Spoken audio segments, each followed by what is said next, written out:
top story of the day, the Dow hitting 40,000 for the first time ever Thursday. But what components have driven the move? Yahoo Finance's Josh Schafer has the full breakdown here for us. Josh.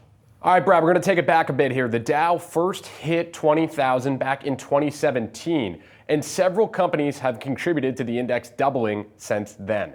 Apple alone has accounted for over 3,000 of the Dow's 20,000 point jump since 2017, and United Health comes in a close second at just under 3,000. That's according to data from Bloomberg. But when it comes to the index's rally this year, United Health hasn't been much help, falling just about 1%. Investors really have two names to thank this year, Goldman Sachs and Caterpillar, both companies seeing about a 20% jump in 2024. And all of this comes into play when we look at how the Dow is weighted. United Health takes the top spot, making up over 8%, followed by Goldman Sachs, Microsoft, and Caterpillar, respectively. That's according to data from Index ARB. Goldman Sachs and Caterpillar alone have added almost 880 points to the Dow's rally this year as of the end of trading on Thursday, making them the two largest gainers so far this year. The next closest contributor has been American Express, which has added more than 350 points in 2024. Yeah, Josh, I think the question, and Brad, we have spoken about this time and time again, is just where exactly we go from here. When you're talking about the fact that we are at these record levels, we've seen lots of euphoria, lots of optimism, lots of excitement play out in the market and be very consistent and much more resilient than what we were expecting heading into this year. So you take that into account, also coupling that with the Fed speak that we heard earlier this week. We've kind of seen a trimming here of rate cut bets here before the end of the year. How much that matters and what that ultimately means for the markets, obviously that is up for debate. But I think what this all points to, given that uncertainty, is just maybe the volatility that we could potentially see here, Josh, over the next several weeks and several months. I think one of the most notable things that we've heard from strategists over the last week is most people that are saying they think stocks go higher this year still think we see another pullback, right? And I think that's always important to keep talking about when we're at record levels, is that pullbacks are normal. The 5% pullback that we had in April is not abnormal. Actually, on average, you would probably have closer to a 9 or 10% pullback in a given year. So the path, like you said, Shauna, is not necessarily going to be smooth here.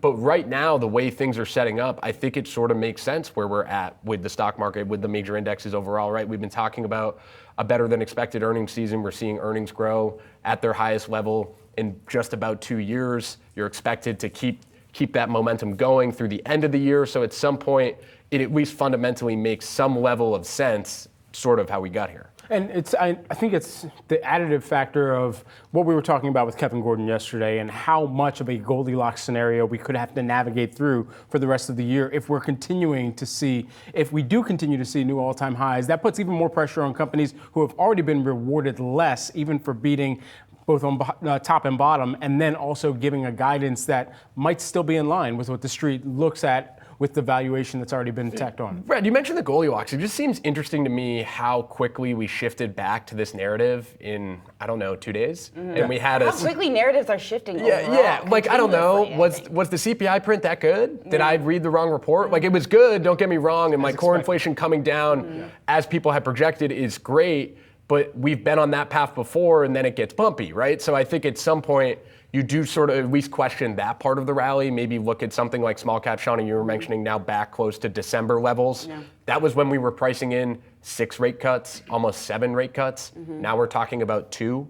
So it's getting a little bit mixed and muddled, I think. And again, when you think about the economic growth story, I think that's going to be the big part of the second half of the year here is we're going to be focusing on what kind of slowdown are we talking about? Because remember, yes, a slowdown in theory is Goldilocks, right? So we're not too hot. You don't want to be too cold either. Right. And I think that's something that people need to keep in mind moving forward. Yeah, certainly. And also then couple that with how well earnings hold up too in the second half of the year. Clearly some huge drivers here. You've had a revenue problem this quarter overall, right? The story we talked about coming into earnings was that people wanted to see revenues picking up and not necessarily just protecting margins via cost cutting. And when you look index-wide at the S&P 500, it hasn't been a major revenue story.